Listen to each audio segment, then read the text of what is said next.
ते वेगळंच घडलं महाराज.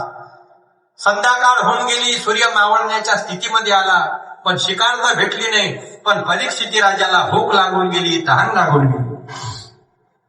आता एवढ्या मोठ्या घनघोर जंगलामध्ये ना कोणाचं घर दिसत होतं, ना कोणता तलाव दिसत होता.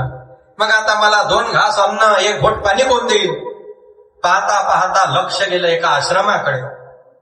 परीक्षितीला वाटलं या आश्रम आहे, नक्की कोणीतरी साधू या ठिकाणी असणार. आपल्या खांद्यावरचा धनुष्य घेऊन त्या साधूकडे गेले परीक्षिती महाराज. ते होते शमीक ऋषी. शमीक ऋषींनी ध्यान करून राहिले समाधीस्थ अवस्थेत.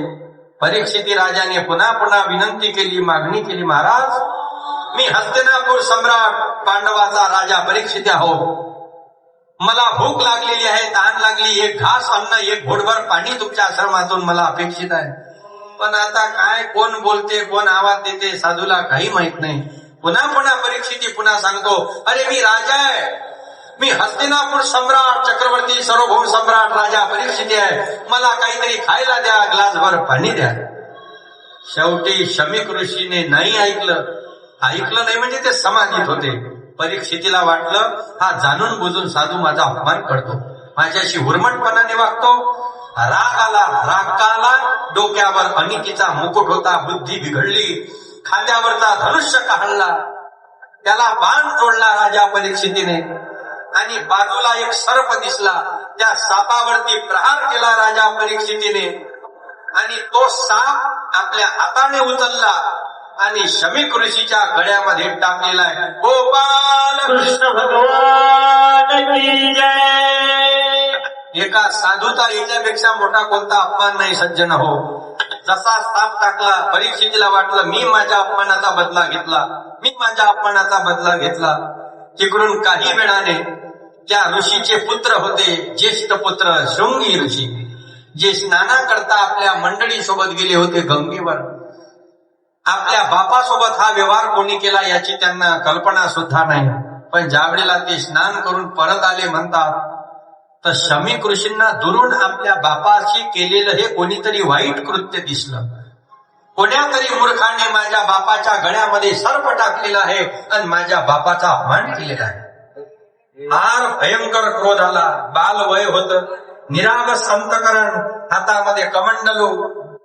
आपल्या वडिलाच्या समोर गेले आणि समोर गेल्यानंतर आपल्या वडिलाच्या गळ्यातला सर्प काढला. सर्वप्रथम तो सर्प काढून बाजूला केला आणि मग भयंकर क्रोध आला शृंगी ऋषीला. कमंडलू मधलं पाणी आपल्या हातामध्ये घेतलेलं आहे आणि पृथ्वी आणि आकाशाच्या साक्षीने या ठिकाणी शाप देण्याकरता तयार झाले. जो कोणी मूर्ख असेल, प्राणी, यक्ष, मनुष्य, देव, किन्नर, गंधर्व, स्वर्ग लोकातला, मृत्यू लोकातला, पाताळ लोकातला, या त्रिभुवनातला कोणी जरी ज्येष्ठ श्रेष्ठ असू दे, ज्याने माझ्या पित्याचा अपमान केला, मी त्याला शाप देतो की 7व्या दिवशी त्याचा तक्षक सर्पदंशाने काय मृत्यू होईल. तथास्तु म्हणून पाणी पृथ्वीवरती समर्पित केलं सज्जना. आपल्या पोराच्या तोंडातून निघालेले प्रखर शब्द शमीक ऋषीने ऐकले आणि एकदम डोळे उघडले. त्यांच्या लक्षात आलं की शृंगी ऋषीने शाप दिला.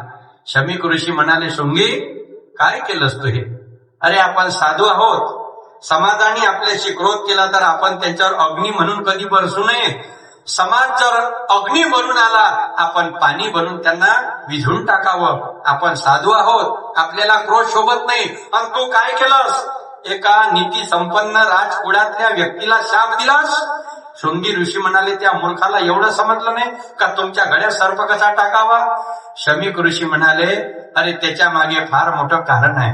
जोपर्यंत तो माझ्या गळ्यात सर्प टाकत नाही तोपर्यंत भागवताची कथा या जगाला समजणार नाही. म्हणून तोच राजा परीक्षिती आहे का 7 दिवसात मृत्यूचा शाप ज्याला मिळाला. आता तो शाप फक्त परीक्षितीलाच नाही भेटला बरं, तुम्ही, मी, या जगातले कोणतेही जीव असू द्या, प्रत्येकाला हा शाप आहे. फक्त त्याला 7 दिवसाची गॅरंटी आहे, आपल्याला 7 सेकंदाची गॅरंटी नाही. पण मृत्यू कधीही असू दे, तो मंगलमय होण्याकरता भगवंताचं स्मरण करावं. राजा परीक्षितीने शुकदेवांकडे धाव घेतली आणि 7 दिवसी कथा जी श्रवण केली तीच कथा आपण या पवित्र भूमीमध्ये आपल्या सर्वांच्या समवेत श्रवण करत आहात त्या कथेचे मूळ जनक आहे शुकदेवजी. वक्ता म्हणून आणि श्रोता म्हणून पांडवातील धर्म धुरंधर नीती संपन्न सार्वभौम चक्रवर्ती सम्राट राजा परीक्षिती म्हणून ही कथा आजच्या दुसऱ्या दिवसाच्या या द्वितीय प्रसंगापर्यंत परीक्षिती राजाच्या चरित्राने आपण याला विश्राम देतो आणि दुसऱ्या दिवसाची ही द्वितीय पुष्पाची सेवा भगवंताच्या चरणी, सद्गुरु संतांच्या चरणी, सर्व कथेला उपस्थित सज्जन श्रोते मायबापांच्या चरणी समर्पित करतो. 2 मिनिट सर्वांनी भजन करा, नंतर आरती होईल, त्यानंतर पसायदान होईल आणि उद्याची कथा आपली वेळेवर दुपारला प्रारंभ होईल. ध्रुव चरित्र, जामीळ चरित्र, जळभरत चरित्र आणि त्याच्यानंतर संध्याकाळच्या कथेमध्ये पुन्हा प्रल्हादाच्या झाकीचं दर्शन, हिरण्यकश्यप नृसिंह अवतार आपल्याला दाखवण्यात येईल. 2 दिवस आपले झालेले आहे, अजूनही 5-6 दिवस आपल्याकडे शिल्लक आहे. वेळेतला वेळ काढून का होईना, कारण हा आनंद पैसे देऊन सुद्धा पुन्हा पुन्हा मिळत नाही. बाकीच्या गोष्टी सगळ्या मिळतील, पण जो अत्यानंद आहे अंतःकरणातून शुद्ध, कारण आनंद सुद्धा शुद्ध असावा.